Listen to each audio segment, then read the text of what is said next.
Hey guys, and welcome back to A&J Education YouTube channel. In today's video, we're going to give you an overview of studying at Cambridge University. So if you're looking to apply to Cambridge, keep watching.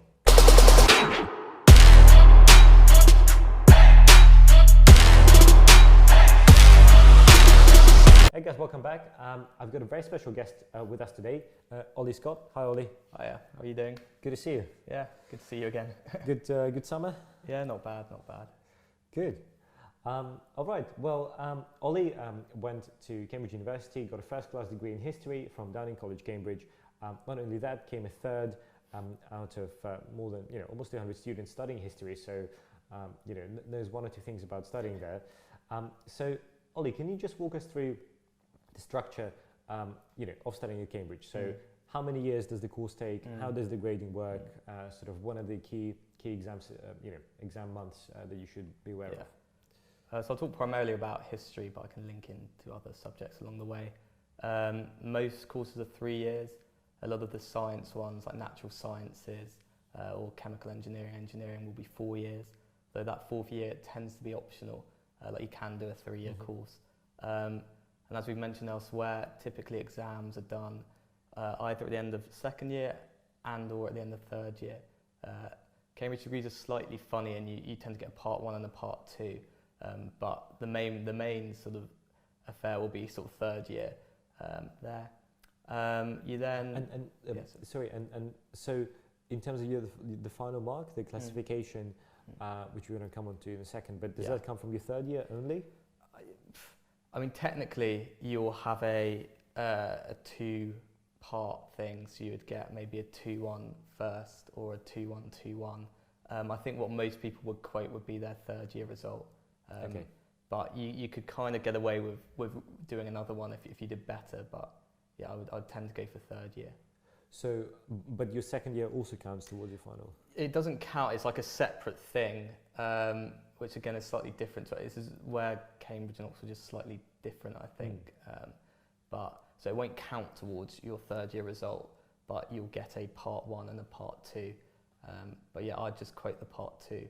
Unless you did really, really well in part 1, then you might want to say that instead. But okay, so when people say, "Oh, I got a 2-1 from Cambridge," they really talk about their part 2. Yeah, that's what they talk about. It's just if you sometimes hear someone say, "I got a double first," for example, that just means they got a first in part 1 and a first in part 2. Right. I was always wondering. So those obnoxious people just things you want to know. Yeah. Okay. Okay. So basically, it just means they passed their first year. Yeah. That's all it really means. But okay. Cool. So back to you. So. How does the grading work? Is it A, B, C, D like at school? No. First, 2-1, 2-2, third, pass, fail. And some subjects will have like a first with distinction or like a starred first if you've done particularly well. But yeah, the sort of first 2-1, 2-2 would be the most common kind of grades. But again, they differ in subjects. Like history tends to be a very high percentage of people will get a 2-1.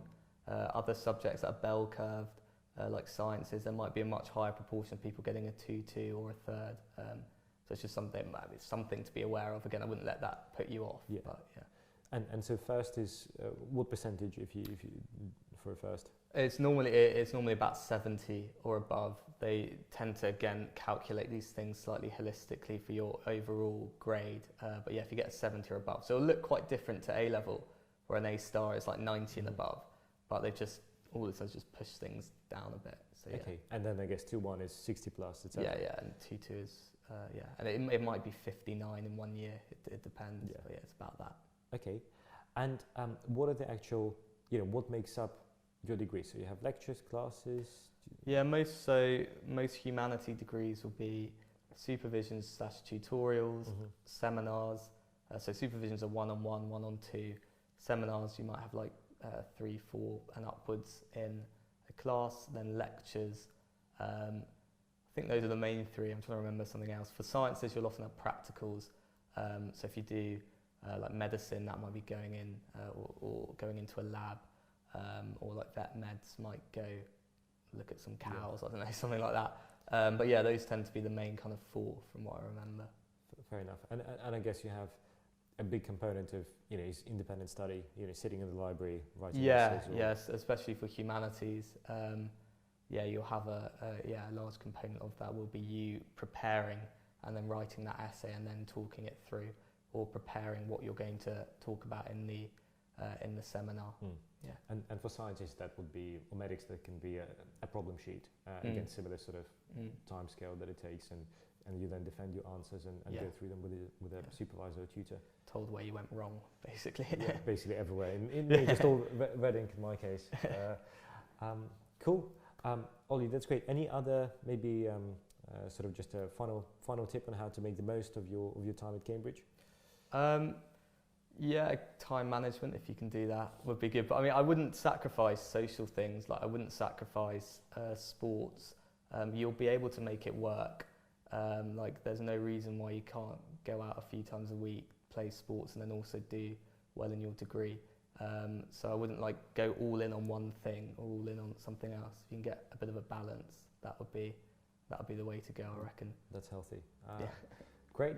Well, listen, if you wondered how Cambridge University undergraduate degrees are structured, Ollie has covered all of those answers, so hope you enjoyed this.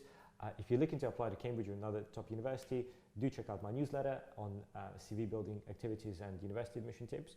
But for now, let's thank Ollie. Ollie, thanks so much. Thank you. Cheers. Great to see you, and have a great rest of your summer. Cheers.